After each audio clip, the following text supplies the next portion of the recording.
The Arab Revolution keeps spreading, leaving chaos and turmoil in its wake. But one country has been untouched by all that, the tiny speck of a nation called Qatar, wedged between Saudi Arabia and Iran. There have been no protests or demonstrations there. That might be because the 250,000 Qatari citizens are the richest people in the world, and there are no taxes. There isn't much democracy either, but Qataris don't seem to mind. The same family has ruled them for 150 years, and life couldn't be much better. Today, Qatar is not only wealthy, it's powerful, admired or feared by everyone in the Middle East. That's because of its television network Al Jazeera, which has been the engine of the Arab Spring. The man behind it, the man behind everything there, is His Highness Sheikh Hamad bin Khalifa Al Thani, the Emir of Qatar. The story will continue in a moment.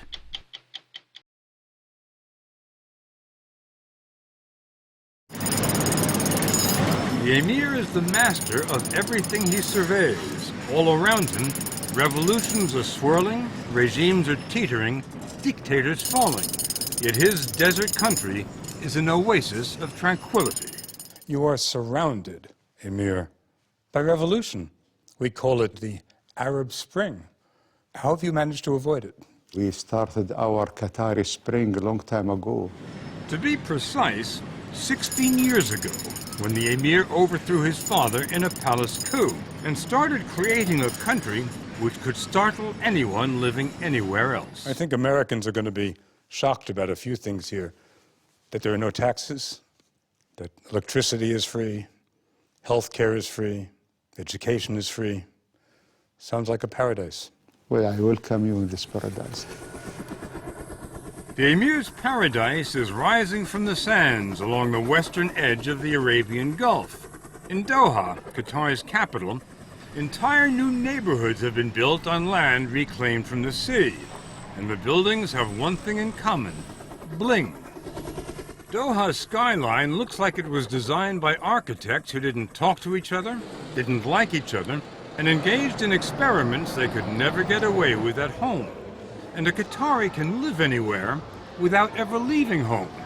A virtual Venice is around the corner, Rodeo Drive is down the block, and there are world-class restaurants in the ancient Arab souk, which was built 5 years ago.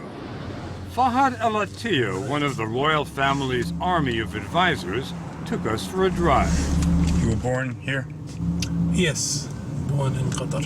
There wasn't any of this? There wasn't, yes. Nothing? Nothing. How far back do you have to go? Your grandfather or your great-grandfather lived in tents? My father. Your father lived in a tent? Yes. The amazing thing, it is my father's generation that transitioned from living in a tent to living in an urban environment, from commuting in a camel to commuting in a 747. And that transition within such a short period of time is astonishing.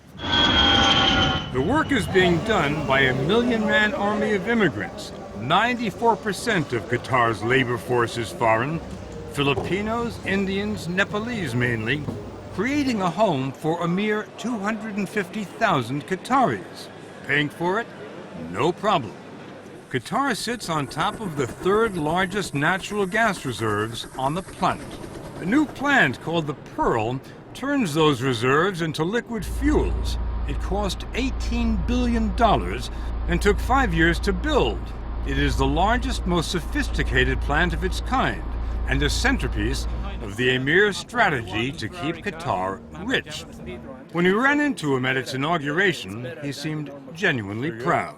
Well, congratulations. Now you've got the biggest plant in the world. Oh, that's great. Well, I'm happy that they finish it. Indeed. Yeah. On time, too. Time is a precious commodity here. Everything's happening at once. They're finishing a new hospital. The Qataris say will be one of the most advanced in the world.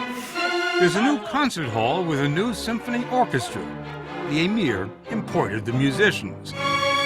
6 American universities have built campuses here, offering American degrees in the heart of the Middle East.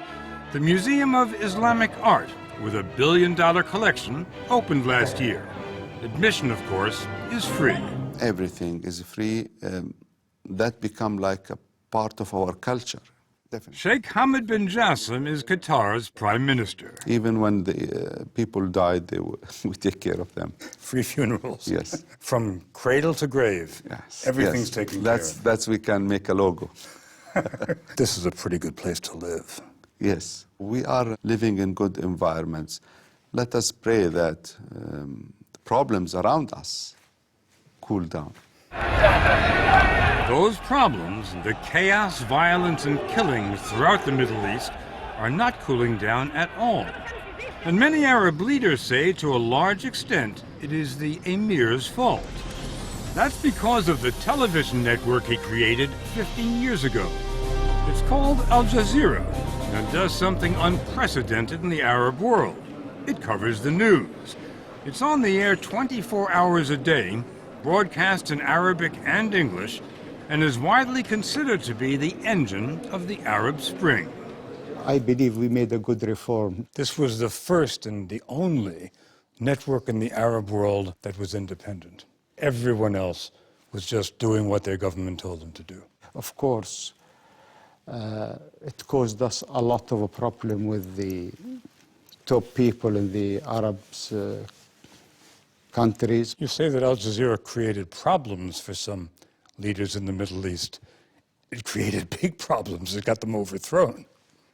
Well, I'm not sure if it's Al Jazeera was behind this. He may not be sure, but others are. Egyptians watched the Tunisian revolution live on Al Jazeera, discussed it on Facebook, and took to the streets. Libyans watched the Egyptians, Yemenis watched the Libyans, and the Syrians watched them all.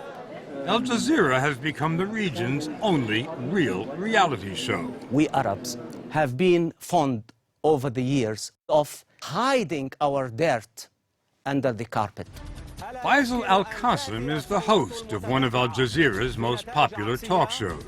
We are here to reveal everything, to cover everything. That's why they don't like us. We are talking here about Arab governments, Arab regimes. I'm not talking about the Arab people. The Arab people love Al Jazeera.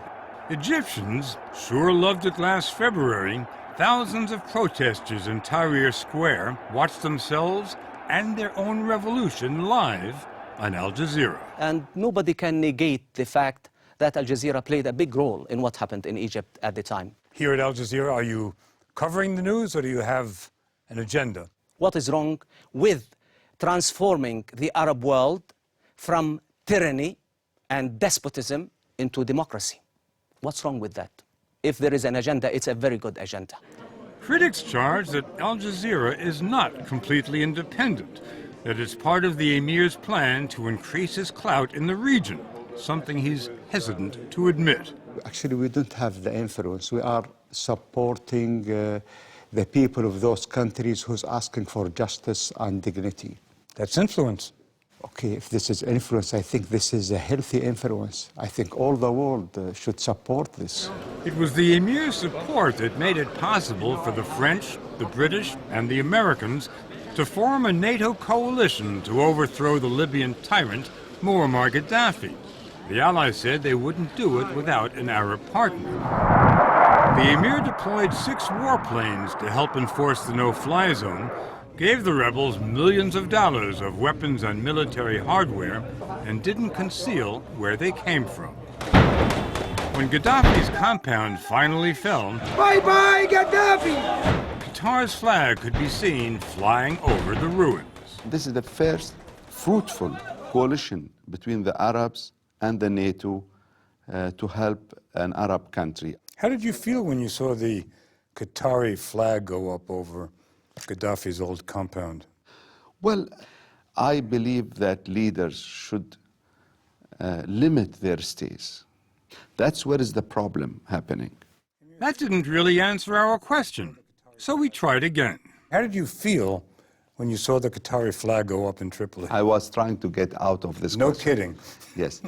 Seriously, I was trying to get... Well, I am proud that we helped the Libyan people. Let us put it this way. Must have been a great moment for you. It is a new experience for us. So is the emir's emergence as the most influential leader in the Arab world. In England, he was hosted by the Queen. And last April, President Obama thanked him for helping promote democracy in the Middle East. But the emir also has good relations with Hamas, the militant Palestinian group that runs Gaza, which the U.S. labels a terrorist organization. Do the Americans ever come to you and say, hey, will you cut it out with Hamas? It's really bothering us. They didn't like our relation with Iran, with Hamas, with Hezbollah.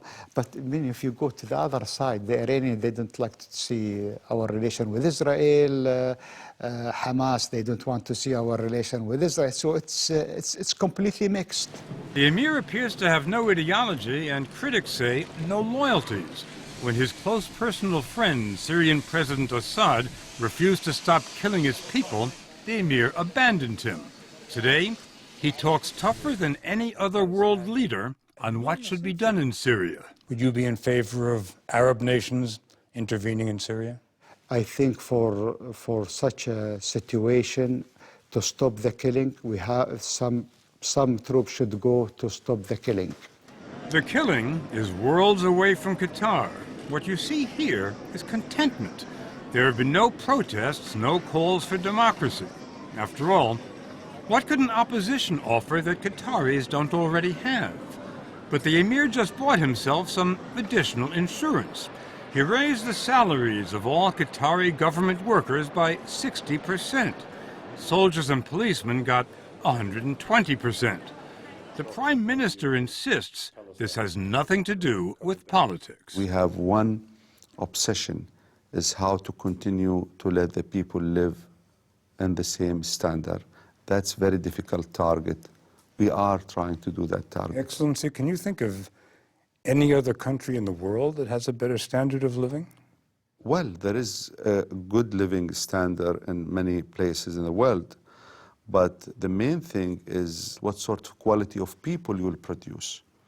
We would like our people not to be spoiled by this. We need our children not to be spoiled by this. That's, I think, the big challenge for us.